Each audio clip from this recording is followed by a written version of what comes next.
everyone, and welcome to art class. Today I want to start our calligraphy lesson for those of you who are ready or those who are virtual. First, a little bit about the calligraphy brushes. These are known, they have a bunch of different names. So these pens are also called quills, dip pens, ink brush, or fountain pens, lots of different names. You'll also notice that when you look at all my collections of different brushes here, we have different size nibs, these are called. N-I-B-S, nibs. So there are flat ones, there are pointed ones, there's rounded ones, all different sizes. And you're gonna have to use a flat one and one of the pointed rounded ones. So you'll need two of them for this first assignment. So first, grab your pens. You'll get some ink. All the ink are in different containers, so we're just using black ink for these first activities. So I have my ink here. Ink will stain your clothing, so you do want to be super careful with it. It's going to stain your hands for a little bit. It eventually will come out, of course, but just like all pens. For this first sheet on your packets, always write your name, of course.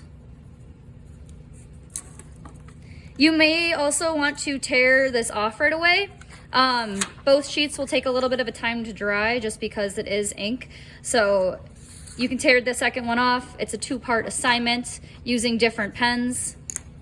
You will be starting on this sheet using the flat nib, the wide flat nib.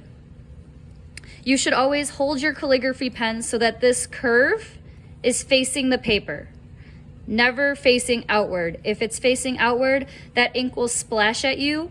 And well, that's not going to be good for you guys. So you don't want to do that. Hold it so that the curve is facing the paper always.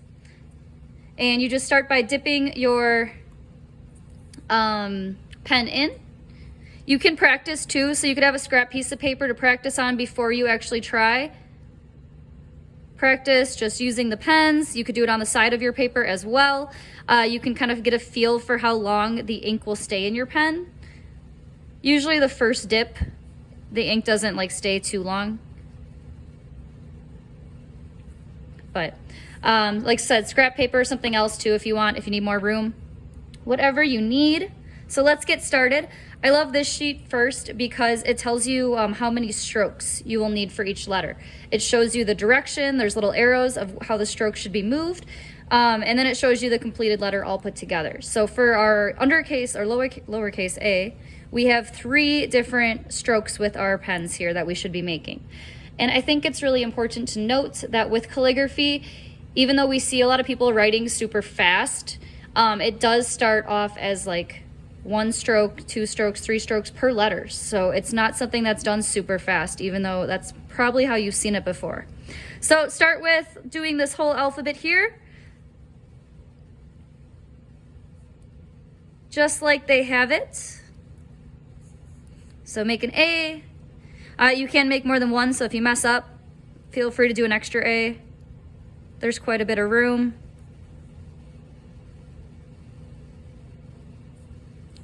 And you'll just keep going. So I'll do one more here.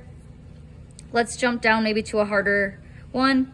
Calligraphy does take a lot of time and practice to get it right. So let's do this G that again has 3 strokes.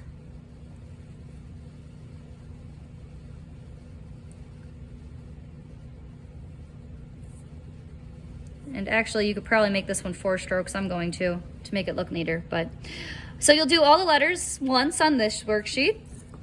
Again, I can already see that there's like a buildup of ink. If I were to smudge across this right now, it would make a big mess. So you'll want to set this aside. You can put it on the drying rack. If you're at home, just set it aside on a counter space or something. The next sheets, you'll be done with this pen. Once you're done, wash it out right away. Just go to the sink, rub the nib under some water, and all the ink should come out. If it starts to dry in there, that's when we have problems. So if you wash it out right away, you're safe. I am just gonna stick mine in a cup of water for now. And your second one. So again, you just dip the pen in.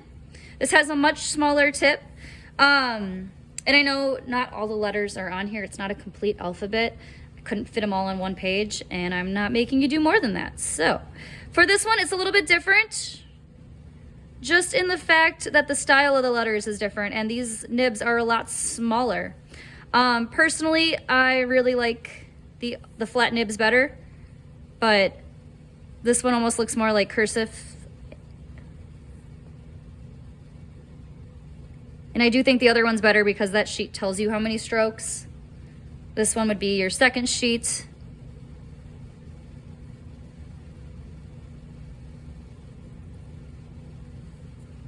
All right, so you just have to try all the letters once, and that is your first sketchbook assignment. So if you are trying, I know it's difficult. If you mess up some of the letters, that's totally fine. But as long as you're trying all the letters, giving it your best effort, you will get your 10-point credit for this assignment. If you guys have any questions while you're working, please let me know. If you're at home, submit the 2 photos, one of each worksheet, to Google Classroom. And if you're in the classroom, you can just staple them back together and hand them to me. Have a great rest of the day, guys.